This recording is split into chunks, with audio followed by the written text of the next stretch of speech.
Hey everybody, it's Addie here, and I'm back to you with another book review. And so, kind of interesting.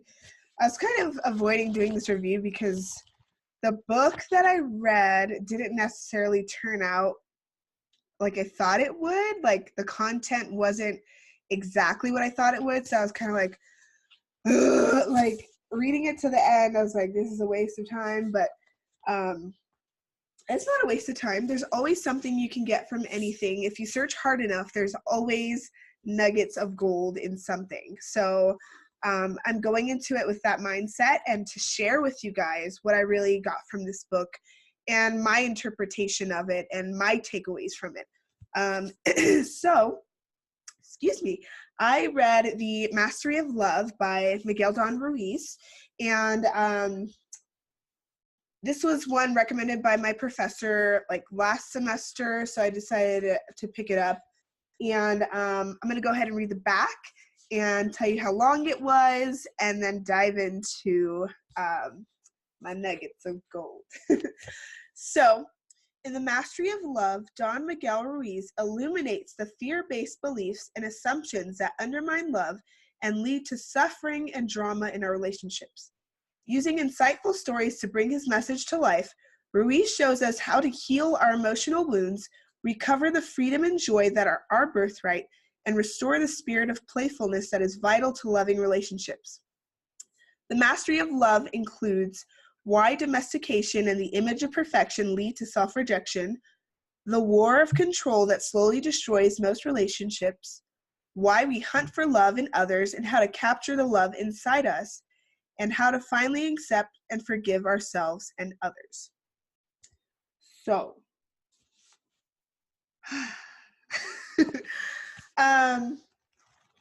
when I read like the first page, he was talking about like the wounded mind, and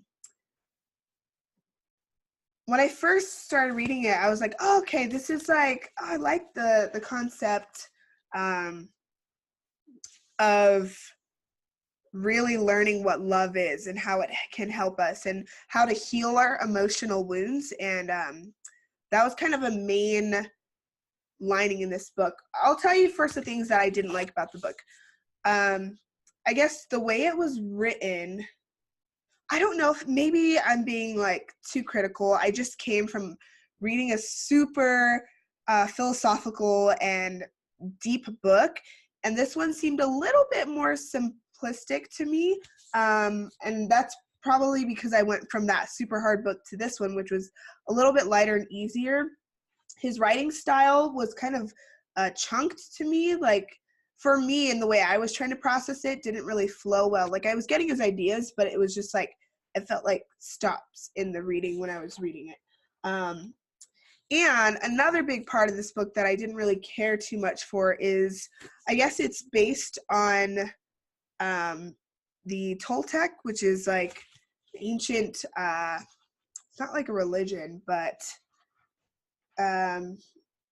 like tribe or whatever. And so a lot of their ideas were in this book. And so there were parts where he was like pulling from different religions, and he even said, oh, and the Christians believe this and the Buddhists believe this. And so I was like, okay. Oh, another part in this book that I was like, did not sit well with me. He was talking about relationships, and he was talking about healing your wounds as so far as not to spew that poison into others. And he was talking about how we have to take care of our half and the other person takes care of their half. And then when you put that together, it's like a whole thing. And I was like, the idea that I am half of somebody else is like, no. I am not half anything. I'm a whole person, and I don't need another person to complete me, to fill a void. So that was just an idea where I was like, that didn't sit well with me.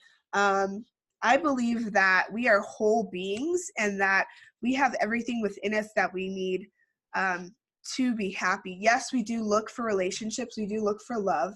And that's a good thing, because to me, a healthy relationship is when you take two whole people and they come together and they still have their separate identities, but they are able to come together and have a relationship, but still be two whole people.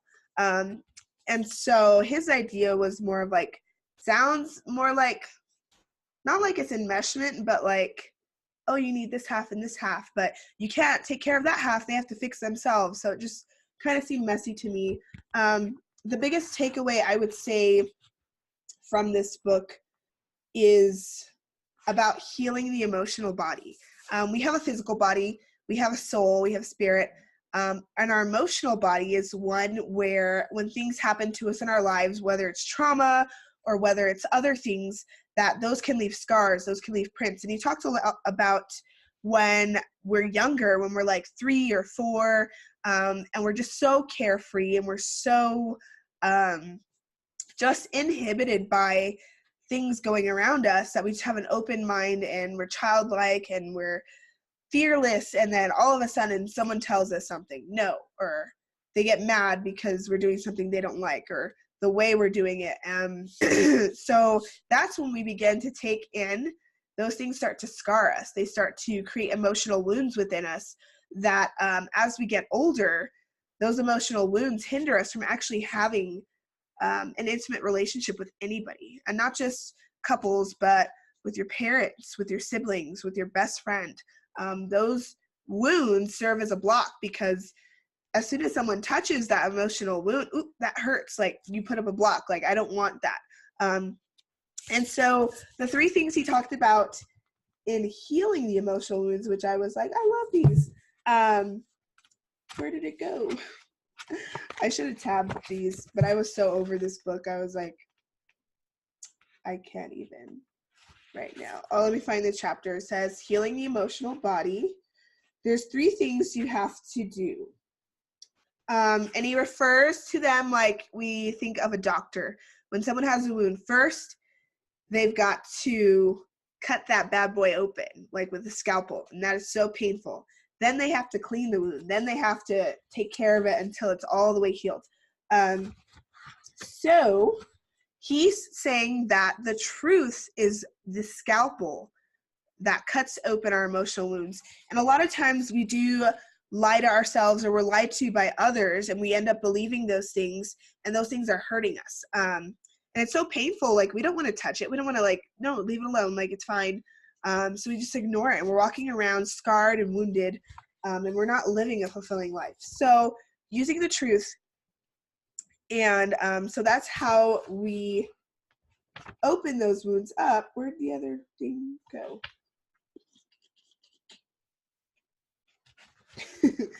That's some interesting sayings.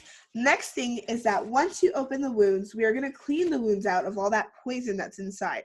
And so how do we do this? And he talks about the master 2,000 years ago, which he's talking about Jesus, basically had these concepts down. So the way we clean an emotional wound is through forgiveness.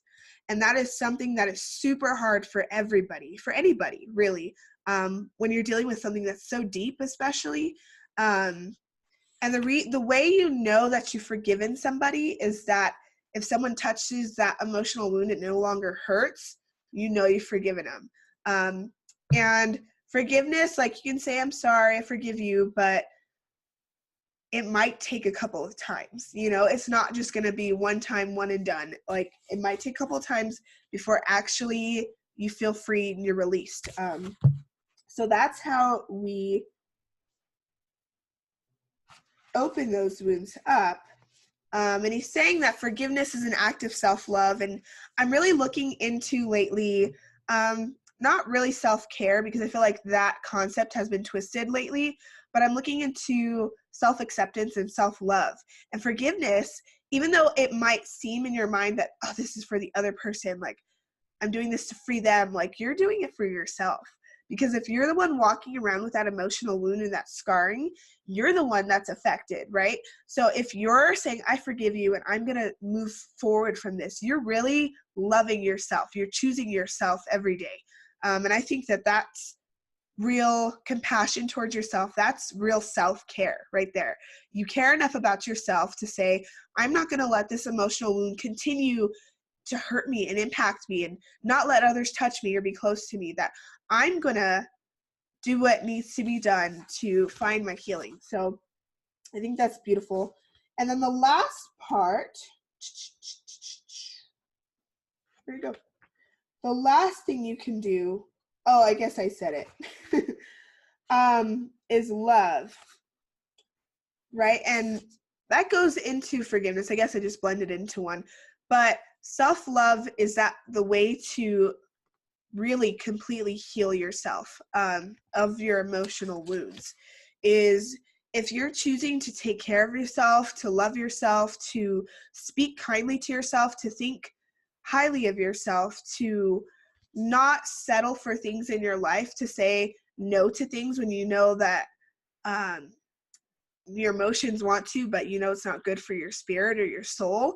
And to make those everyday choices, hard as they may be, to choose the thing that's going to really empower you and create a healthy person.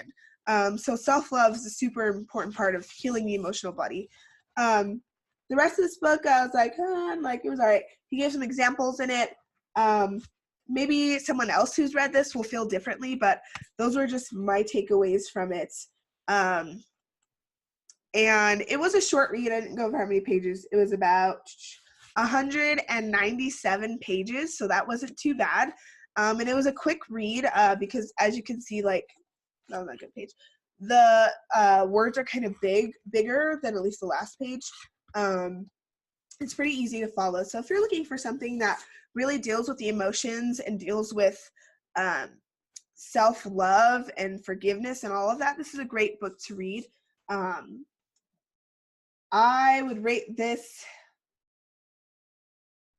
a 6.5, and that's probably the lowest rating I've given anything, but a 6.5 because there are just some things in it that I was like, I don't really flow with what he's saying here, but there were parts that I took away from it that I believe, like those 3 things to healing the emotional wound, forgiveness, self-love, and the truth. And so those 3 things, I can take those away and apply them to my life. So that was this week's book. And for next week, I got super excited.